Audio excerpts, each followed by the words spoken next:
I want to talk about hostages for a little bit. Israeli forces rescue 2 hostages in dramatic Gaza raid that killed at least 67 Palestinians. This is about what happened in Rafah during the Super Bowl. I hate this article, but it's got some information. Israeli forces rescued 2 hostages early Monday, storming a heavily guarded apartment in a densely packed town in the Gaza Strip as airstrikes carried out to cover the raid killed more than 60 Palestinians, including women and children. The rescue in Rafah briefly lifted the spirits of Israelis shaken by the plight of the dozens of hostages held by Hamas. The nation is still reeling from the militant group's cross-border raid last year that started the war. It didn't start on October 7th. The overnight bombardment brought devastation in Rafah, which is packed with some 1.4 million people, most of whom fled their homes elsewhere in Gaza to escape fighting. This was the safe place they were told to go to. Israel's offensive has killed more than 28,000 Palestinians in the territory, displaced over 80% of the population, and has set off a massive humanitarian crisis. More than 12,300 Palestinian children and young teens have been killed in the conflict, Gaza's health ministry said Monday. About 8,400 women were also among those killed. That means children and young teens make up about 43%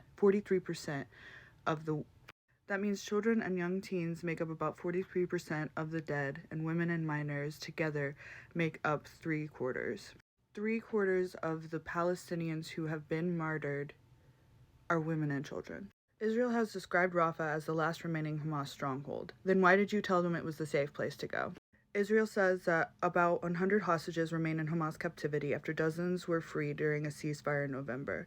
Hamas also holds the remains of roughly 30 others who were killed on October 7th or died in captivity.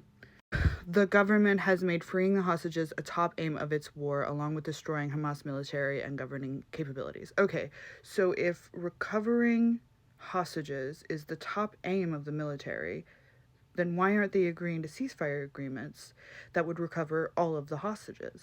This article from a week ago. Exclusive. Hamas proposes 3-stage ceasefire over 135 days, leading to end of war. Hamas has proposed a ceasefire plan that would quiet the guns in Gaza for 4.5 months, leading to an end to the war, in response to a proposal sent last week by Qatari and Egyptian mediators and backed by the United States and Israel. According to a draft document seen by Reuters, the Hamas counter-proposal envisions 3 phases lasting 45 days each. The proposal would see militants exchange remaining Israeli hostages they captured on October 7th for Palestinian prisoners. The reconstruction of Gaza would begin, Israeli forces would withdraw completely, and bodies and remains would be exchanged. According to the Hamas counter-proposal, all Israeli women hostages, males under 19, the elderly, and sick would be released during the first 45-day phase in exchange for the release of Palestinian women and children from Israeli jails. Remaining male hostages would be released during the second phase and remains exchanged in the third phase. By the end of the third phase, Hamas would expect the sides to have reached agreement on an end to the war. The group, which governs Gaza, said in an addendum to the proposal that it wished for the release of 1,500 prisoners, a third of whom it wanted to select from the list of Palestinians handed life sentences by Israel. The truce would also increase the flow of food and other aid to Gaza's desperate civilians who are facing hunger and dire shortages of basic supplies. Israel began its military offensive in Gaza not on October 7th, but after militants from Hamas ruled Gaza, killed 1,200 people, allegedly, and took 253 hostages in southern Israel. Gaza's health ministry says at least 27,585 Palestinians have been confirmed killed in Israel's military campaign, with thousands more feared buried under the rubble, not to mention millions displaced, starving, and facing disease. So instead of agreeing to that agreement that would lead to an end to the war and see the hostages actually rescued, they got more funding from the U.S. government during a secret congressional meeting during the Super Bowl, while they were also heavily bombarding Rafah, which is supposed to be the last safe zone, and they killed 70 people in order to rescue 2 hostages. First of all, about the 1,200 allegedly killed on October 7th. Israel has begun investigating possible breaches of the law by its forces during the Hamas attack on October 7th, the military said on Tuesday, following reports some Israeli citizens may have been killed by friendly fire in the fighting. Not to mention, 3 Israeli hostages tried to save themselves only to be killed by their own military. So they're not actually interested in saving hostages. They're not actually interested in ending the war. They maybe want to end the war on their terms, but their terms seem to be to wipe out all Palestinians or get them to leave the land entirely. And since we're talking about hostages, I want to talk about the fact that Hamas is not the only one that has hostages, and they didn't start this on October 7th. This is from back in November. The last week has seen, as of November 28th, the release of 69 civilians held hostage in Gaza in exchange for 180 Palestinian prisoners as part of a short-term ceasefire agreement between Israeli authorities and Palestinian armed groups.